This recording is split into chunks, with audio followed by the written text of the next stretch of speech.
మలేషియాలో ఉన్న లంకా వ్యూలో కనిపిస్తున్న ఐటెం పేరు వెజిటబుల్ పాప్రిక్స్.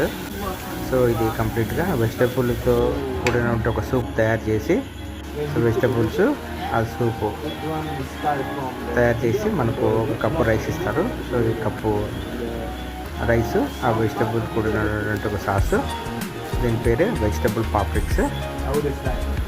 దీని కాస్ట్ వచ్చేసి సో 10 రింగిట్లు, అంటే మన ఇండియన్ కరెన్సీలో 200 రూపాయలు పడుతుంది. సో టేస్ట్ పర్లేదు, బాగానే ఉంది. So taste is good. So ఇది లంకా వ్యూలో ఉన్నటువంటి పెంటై కెనాంగ్ బీచ్ దగ్గర ఉన్నటువంటి టెడాయ్ కేఫ్ అనే హోటల్లో ఈ ఐటెం ఆర్డర్ చేశాము. సో ఈ ఐటెం వెజిటబుల్ పాప్రిక్స్ బాగానే ఉంది.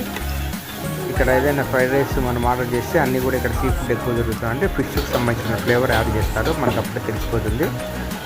సో ఏ ఫ్రైడ్ రైస్ అయినా కూడా అందులో ఫిష్ ఫ్లేవర్ యాడ్ చేసి ఉంటుంది, ఎందుకంటే మలేషియా అంటే అంతా సీ ఫుడ్ అంతా ఎక్కువ కన్జ్యూమ్ చేస్తారు కాబట్టి. సో ప్రతి ఫ్రైడ్ రైస్ ఐటెంలో ఫిష్ ఫ్లేవర్ మనకు అప్పుడు తెలిసిపోతుంది. సో వెజిటబుల్ ఆప్షన్స్ చాలా తక్కువగా ఉంటాయి ఇక్కడ మలేషియాలో. నాన్ వెజ్ ఆప్షన్స్ చాలా ఎక్కువగా ఉంటాయి. Thank you.